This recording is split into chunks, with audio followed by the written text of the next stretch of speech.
80년대 불광동에 한이 맺혀 있는 집. 80년대 연신 내시장 부근 언덕 꼭대기에 살던 불광동 그 집에서 일어났던 일이야. 나는 지금 송파에서 살고 있어. 내가 송파로 이사온 가장 큰 이유 중 하나는 전에 살던 그 집이 흔히들 말하는 마가 꼈다는 것이야. 그 집은 현재 허물고 다가구 주택이 지어져 있으며 아직 그 터는 불광동 언덕배기에 있어. 본인이 어렸을 때의 일이야. 그 집에 살기 전에 우리 가족은 마당이 좁은 집에서 살고 있었어. 그 집은 약 5가구가 살았던 걸로 기억나. 그리고 마당은 시멘트로 몰타르를 쳐놔서 마당에 화초 같은 것을 뿌리 내리고 키우기는 어려웠지.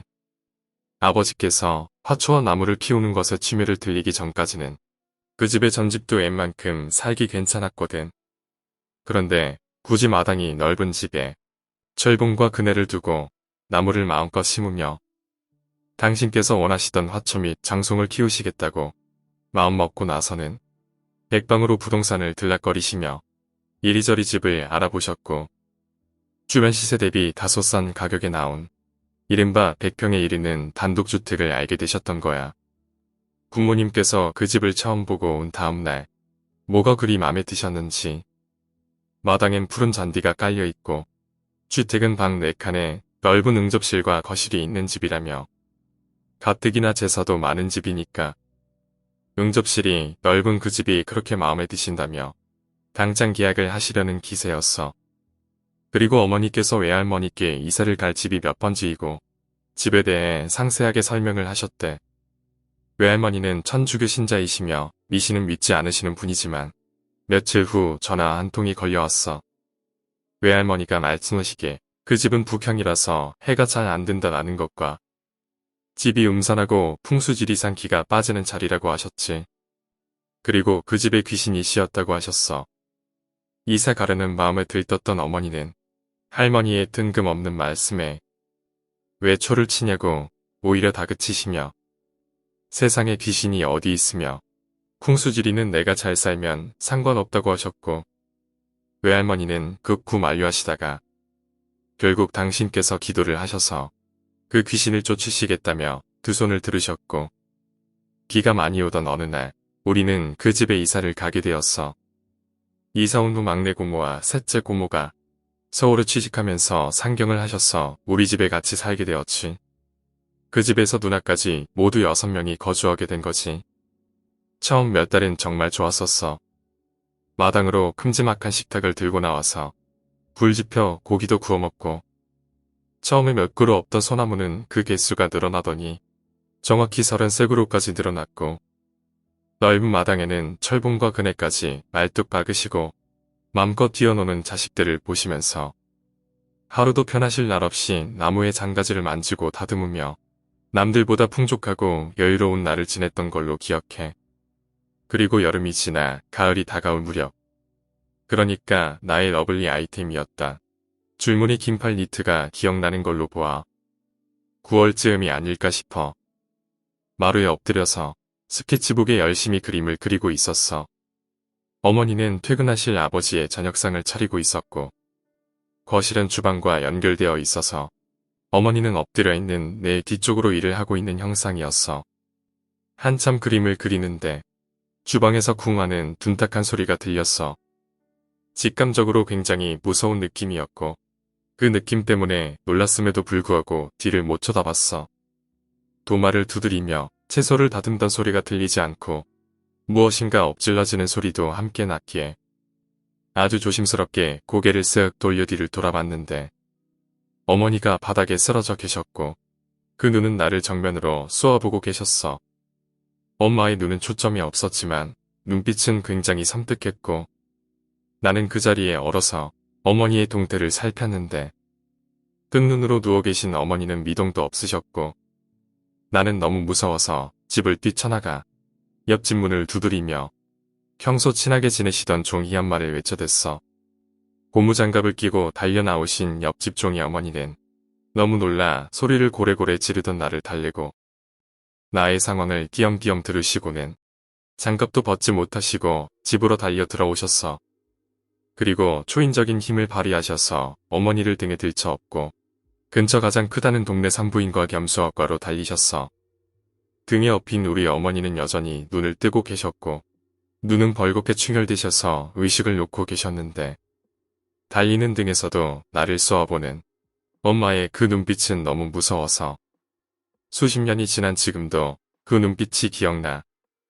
아무튼 들쫓고 뛰는 중에 동네 아주머니 몇 분이 합심해서 어머니를 병원 응급실에 데려가셨고 응급실에서 다급하게 검사를 받았지. 한참 후 아버지가 달려오셨는데 의사가 도대체 병명을 모르겠다는 거야. 큰 병원으로 빨리 가보라고 해서 연세 세브란스 병원으로 이동했어. 나는 집에 누나랑 남아서 엄마를 부르며 마구 울었어. 두려움과 걱정, 그리고 그 눈빛. 종이 어머니가 우리를 달랬는데 유독 나는 울음을 그치지 못하고 헐떡거렸고 고모가 집에 와서야 나는 겨우 울음을 멈추고 잠이 들었어. 그리고 다음날 새벽쯤 아버지는 집에 돌아오셨고 고모가 상기하시기 큰 병원에서도 병명이 나오질 않아. 일단 과로라고 이름 짓고 입원 치료를 받으신다고 하셨어. 하지만 과로라는 병은 부족한 나의 의학 지식으로는 도저히 납득이 되질 않았어. 집에는 동네 아주머니 중 집이 좀 어려운 분이 파출부 생활을 하시면서 낮에 청소나 반찬거리를 해주셨고 어머니의 그때 취미는 자수였어. 어머니께서 과로할 일은 전혀 없었던 거야. 그렇게 그 이상한 일은 약 일주일 뒤 어머니의 퇴원으로 마무리됐고 우리 집은 일상으로 돌아가는 듯 했어. 분명히 뭔가 있다라는 게 어머니의 말씀이야.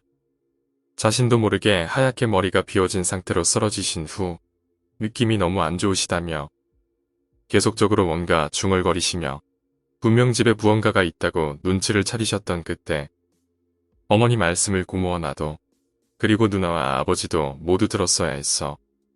그 말을 새겨 듣지 못한 우리 집에 또다시 다음 징후가 나타났어.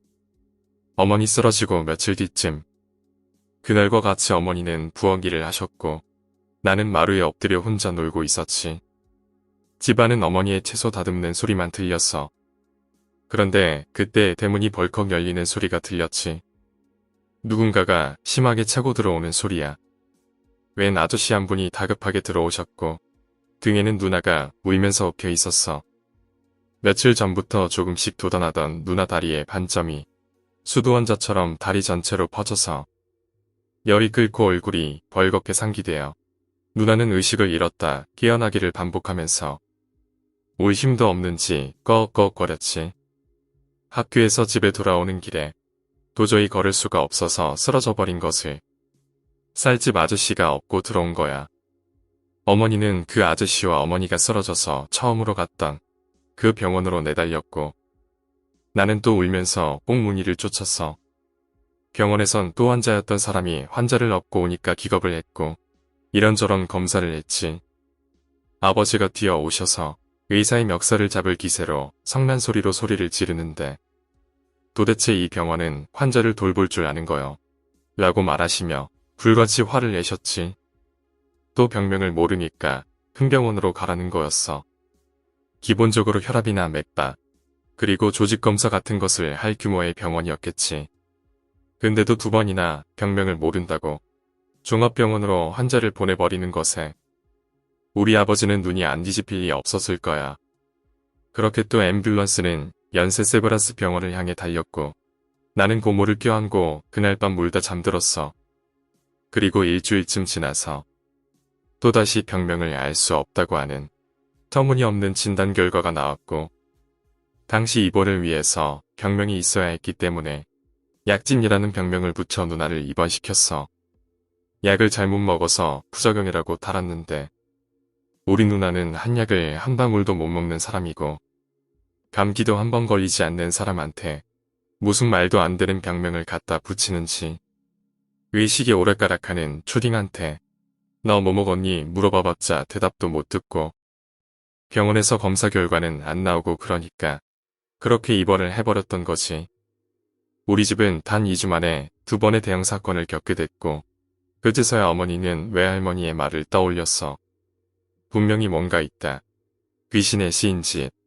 당시에 소년중앙이라는 청소년 잡지가 있었는데 일찍 글을 배운 나는 심심해서 읽는 책이 바로 그 책이었어. 거기에 굉장히 무서운 이야기라며 누나가 갈피를 꽂아둔 페이지가 있었는데 그 내용이 우리 동네의 그 허름한 동네에서 가장 좋은 그 집에서 일어난 일이었어. 지하에 새들어 살다 아직도 기억나던 그 상냥한 동네 누나. 미용실에서 미용 기술을 배우며 동네 아주머니들과 친하게 지내던 그 누나의 이야기.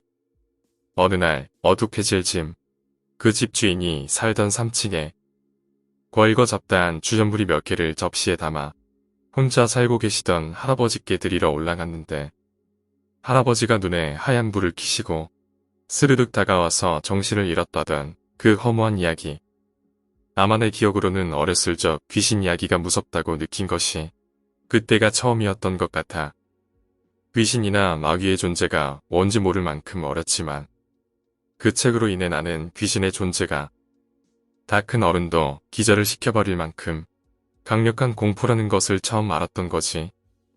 누나가 태어나고 며칠 뒤 또다시 일상으로 회복되던 우리 집 분위기는 굉장히 불안했어.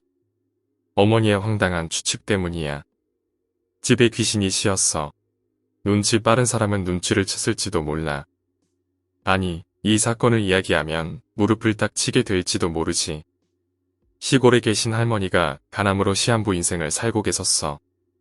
돌아가실 날이 얼마 안 남았다는 병원의 말에 따라 옛 어른들 관례처럼 큰아들 집에서 돌아가신다고 인생을 정리하시러 우리 집에 약 한 달 정도 계셨어. 돌아가시는 그날까지 할머니가 집에 온 후로 우리 집은 너무 침울했어. 어머니는 할머니의 수발을 드느라 굉장히 분주했고 고모들은 언제 돌아가실지 모르는 할머니 때문에 새벽에 할머니가 달그닥거리는 소리만 나도 할머니가 계신 내 방으로 달려들어가곤 했어. 할머니가 시름시름 앓으시며 돌아가시기 약 일주일 전쯤이었을 거야. 할머니 옆에서 또 조용히 그놈의 그림을 그리고 있었는데 주무시던 할머니가 갑자기 나 좀 이상하다. 엄마 좀 불러오너라 라고 하시는 거야. 그리고 할머니의 앞에 오신 엄마와 아빠는 할머니의 갈 때가 됐다라는 말에 아무렇지도 않은 척 하시면서도 마음의 준비를 하셨을 거고 꿈에 돌아가신 이모님이 자꾸 나온다. 그 이모님이라는 분이 할머니를 자꾸 같이 가자고 설득했고 할머니는 싫다고 하는데도 당신께서 고통이 심하시니까 자꾸 따라가게 되시더래. 그래서 다음에 부르면 같이 갈 거니까 준비하라고 하셨지. 마침 집에 계셨던 아버지는 할머니께 몸이 많이 약해지셔서 헛것이 보이는 거니까 괜찮다고 하시면서도 많이 불안해하셨겠지. 그리고 다음날 또 갑자기 일어나신 할머니께서 어머니를 부르셨고 할머니가 하신 말씀이 이모긴 이모인데 이모가 아니다. 이모가 맞는데 이모가 아니라고. 그럼 뭔데요? 이모의 탈을 쓴 키가 억수로 큰 여자가 자꾸 오란다. 엄마의 얼굴은 심하게 굳었고 급기야 오들오들 떨기까지 하셨으며 그 자리에서 벌떡 일어나서 안방으로 뛰어들어가셨어. 굉장히 무서워하신 것 같았는데 냉정을 잃지 않기 위해 다시 방에서 나오셔서는 할머니 곁으로 성큼 가셔서 아무 일도 아닌 것처럼 변도 갈아드리고 했지. 그날 저녁 나의 꿈 이야기를 어머니께 해드렸을 때 어머니는 정말 다리에 힘이 풀린 듯 식탁 의자를 잡고 겨우 앉아서 넋이 나간 사람처럼 멍해지셨어. 내 꿈인즉슨 풍차가 돌고 튤립이 핀 꽃밭 가운데 할머니가 흔들의자에서 뜨개질 하시면서 앉아있는데 갑자기 키가 크고 귀도 없고 코도 없으며 팔 한쪽도 없는 여자가 나타나서 할머니의 머리를 잡고 질질 끌고 갔다는 그 꿈. 내가 달려들어 붙잡았는데 오히려 할머니의 표정은 미소를 짓고 계셨고 그 키 큰 여자는 나에게 눈빛 한번 주지 않고 할머니를 끌고 어디론가 가는 꿈이었지. 그리고 그렇게 일주일 후쯤 유치원에서 돌아온 집에 손님들이 가득 있었고 할머니께서는 병풍 뒤에서 영원한 잠을 주무셨지. 장례를 치르고 며칠 뒤 엄마는 평소 사이가 그렇게 좋지 않던 시누이 둘을 안방으로 불렀어. 니들 얼른 피해야겠다라고 말했지. 어머니가 갑자기 뚱딴지 같은 소리를 하자 고모 두 분은 분명 언니가 우리가 싫어서 내쫓으려는구나 라고 생각했을 거야. 그리고 말 같지도 않은 이유를 대니까 화도 나셨겠지. 집에 귀신이 씌었어. 엄마가 여태 일어난 대형사고 3가지를 노려본 결과 항상 집안 장손의 눈앞에서 집안의 여자가 수모를 겪고 있다는 결론이 도출된 거야. 그리고 그 이야기를 고모한테 했는데 평소 덩치는 조그만해도 담도 크고 손도 크고 괄괄하던 셋째 고모는 콧방귀도 안 끼고 방을 박차고 나왔고 같이 화를 낼 것 같던 막내 고모는 그 자리에서 괜찮다며 굴한 척 일어났어도 셋째 고모와 밤새 싸우기도 타이르기도 하면서 우리 어머니의 말을 믿고 같이 나가자고 셋째 고모를 설득했지. 하지만 뚝심이 있던 셋째 고모는 결국 당치도 않는 소리에 속지 않겠다며 피신을 거부하셨고 결국 막내 고모만 친구 집으로 나가셨으며 어머니는 집을 부동산에 내놓으셨어. 그리고 피신을 거부하신 셋째 고모는 어머니의 추리 결과에서 우처도 없이 해를 당하고 마셨어. 마루에서 TV 보던 내 앞에 비틀거리면서 쓰러지던 고모. 입에선 피를 토하고 있었고 머리를 쥐어뜯으면서 숨도 못 쉬던 고모는 어머니께 업혀서 곧장 종합병원에 실려가셨지. 치료를 받고 입원하셔서 수술까지 받고 중환자실에 눕고 마셨지. 고모의 방에선 독약이 한 병 발견됐고 어머니는 중환자실에서 고모를 다그쳤어. 니는 엄마 돌아가셨다고 니가 죽으면 우쩔라고 그랬나. 의식을 차린 고모는 어머니의 다그침에 표정 변화도 없이 계시다가 한마디 했어. 언니는 아무것도 모르면서 그런다. 고모의 말씀은 그날 그 약이 왜 자기 방에 있었는지도 그리고 그 약을 내가 왜 먹었는지도 모르겠고 내가 지금 왜 여기 누워있는지도 모르겠다는 것이었어. 그리고 이사가자라는 말만 되풀이하고 되풀이했지. 집안 여자는 모두 옆집으로 피신했어. 나하고 아버지도 그냥 옆집에 살면서 우리 집에 가지도 못했지. 나는 당시에는 왜 우리 집에 못 가는지 잘 몰라서 가끔 몰래 마당에서 공도 차고 철봉도 하고 놀았는데 그럴 때마다 엄마한테 굉장히 혼났었어. 그 집은 한 달 정도 있다가 팔렸고 그 집에는 약 10가구 이상의 다가구 주택을 짓는다는 말을 듣게 되었어. 그리고 송파로 이사와서 3개월 정도 지났을 때 엄마는 낯선 사람의 전화를 받고 다급하게 음식을 준비하며 나갔어. 그 집에서 관이 하나 나왔고 경찰들이 엄마를 호출한 거야. 그리고 엄마는 그 집에 가서 그 상황을 봤는데 집안 공사를 하던 도중 사람 손목이 들어가 있는 관이 나왔는데 분명 여자의 손이었대. 그래서 이상한 주소 같은 걸 쓰고 왔으며 어머니는 혼자서 그 집 앞에서 큰절을 2번 올리고 오셨다고 하더라고. 어머니의 예상으로는 굉장히 응어리진 여자의 한이라고 하셨지. 그런 그것도 아들과 관련돼요. 여자한테 뭔가 수모를 당한 한 깊은 여자가 귀신이 되어 그 집에 오는 여자들한테 무엇인가 이야기했으려고 했던 것 같다고 하셨어. 그리고 한참이 지나고 알 것 다 아는 지금의 나이에 내가 생각해봐도 그 집에는 분명 어머니가 말씀한 것 같은 한 맺힌 집이 아닐까 싶네. 오늘 이야기는 여기까지입니다. 오늘 이야기가 재미있으셨다면 구독과 좋아요, 댓글 부탁드립니다. 댓글은 저에게 큰 힘이 됩니다. 감사합니다.